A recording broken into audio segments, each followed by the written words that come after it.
नमस्कार। आप देख रहे हैं वस्ती, जहां हम आपको ले चलते हैं उन कहानियों के बीच जो ग्रंथों से ज्यादा आत्मा से निकलती हैं। आज की कथा है द्रौपदी की पांचवी इच्छा। एक ऐसा रहस्य जो महाभारत की धूल में छिपा रह गया, पर जब उजागर होता है तो आत्मा तक कांप उठती है।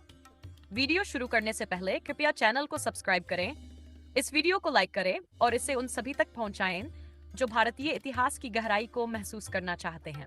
महाभारत का युद्ध समाप्त हो चुका था। हस्तिनापुर फिर से जी उठा था। पांचों पांडव राज्य के संचालन में लगे थे। धर्मराज युधिष्ठिर ने न्याय की स्थापना की थी। भीम की गदा अब शांत थी। अर्जुन ने गांडीव रख दिया था। नकुल सहदेव ज्योतिष और प्रशासन में लगे थे। पर द्रौपदी, उसके भीतर कुछ बाकी था। वो रानी थी। उसने सब कुछ सहा था, चीरहरण, अपमान, अग्नि, युद्ध, बेटों की मृत्यु, लेकिन जो पीड़ा किसी को नहीं दिखी वो उसकी आत्मा में हर दिन जल रही थी। एक दिन चंद्र ग्रहण की रात थी। चारों दिशाएं मौन थीं। आकाश काला पड़ गया था। द्रौपदी अकेली महल के पीछे वाले कक्ष में बैठी थी। वहां वर्षों से बुझा दीपक रखा था। उसने उसे जलाया और वहीं बैठकर अग्नि को निहारती रही। वहीं उसने निर्णय लिया, अब मैं उस इच्छा को मुक्त करूंगी जिसे मैं जीवन भर छिपाती रही। सुबह होते ही वह युधिष्ठिर के पास पहुंची। उसने कहा, राजन, मैं कुछ दिन वनों में रहना चाहती हूँ। मुझे आत्मा से कुछ कहने की आवश्यकता है। युधिष्ठिर ने सिर झुका दिया। उन्होंने कोई प्रश्न नहीं किया। द्रौपदी एक साध्वी का वेश पहनकर निकल गई। कंधे पर केवल एक वस्त्र, हाथों में जल और तिल, मन में एक अकेला नाम। चलते चलते वह एक सूने वन में पहुंची। वहां एक वट वृक्ष था जिसके नीचे कर्ण कभी अभ्यास करता था। वो वहीं बैठ गई। उसने आंखें मूंदी और जमीन को छूकर कहा, हे धरती, तू साक्षी बन। आज मैं वो कहने आई हूँ जो कभी कह न सकी।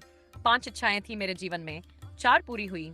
राज्य, पति, पुत्र और शत्रुओं की हार। 5वीं इच्छा अधूरी रह गई। कर्ण, तू मेरा वो प्रश्न था जिससे मैंने सदा मुंह मोड़ा। तू वो उत्तर था जिसे मैंने जानबूझकर अस्वीकार किया। तू वो मौन था जो सबसे ऊंची चीख था। सभा में मैंने तुझे सूत पुत्र कहकर ठुकरा दिया, पर आज भी मेरी आत्मा उसी क्षण में अटक गई है। उसने अग्नि जलाई, आंखें मूंद ली और बोली, कर्ण, क्या तू मुझे सुन सकता है? क्या मेरी आत्मा की पुकार वहां तक पहुंचती है जहां तू अब है? अग्नि की लपटें कांपी। हवा रुक गई और उस नीले प्रकाश में एक आकृति उभरी। द्रौपदी ने आंखें झुकाईं। उसने कांपती आवाज में कहा, मुझे क्षमा कर कर्ण। मुझे तेरी आंखों में प्रेम दिखा था। तेरी चुप्पी में अपनापन था। तू कभी कुछ मांगता नहीं था और शायद इसलिए मैं तुझे नहीं समझ सकी। मुस्कुराया। उसकी मुस्कान में कोई कटाक्ष नहीं था। जब आत्मा पूर्ण हो जाती है तो वह केवल स्वयं में नहीं रहती, वह ब्रह्मांड में बहने लगती है। द्रौपदी अब वहां नहीं थी, पर हर वटवृक्ष के नीचे, हर चीरहरण के मौन क्षण में, हर ऐसी सत्री की आंखों में जो कह नहीं पाती, वो अब भी जीवित थी। कर्ण की छवि उसकी स्मृति से नहीं गई थी, बल्कि उसके मौन का हिस्सा बन गई थी। वो हर रात अग्नि के पास बैठती थी और कुछ नहीं कहती, क्योंकि अब कहने को कुछ था ही नहीं। अब उसे युद्ध नहीं चाहिए था, न न्याय न धर्म। अब उसे अंतिम मौन चाहिए था। अंतिम मौन की रात्रि। एक रात चंद्रमा अपनी पूर्णता में था, शांत, निष्कलंक। द्रौपदी ने अपनी अंतिम अग्नि जलाई। उसने आंखें मूंदी और कहा, हे प्रभु, तूने मुझे सब दिया, अब मुझे अपने में विलीन कर ले। और वह अग्नि की लौ में देखती रही जब तक लौ बुझ न गई।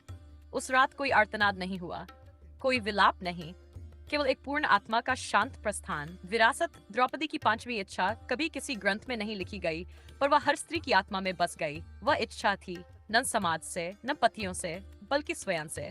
जो हम होते हैं उसे स्वीकार करने की शक्ति ही हमारी सबसे बड़ी मुक्ति है।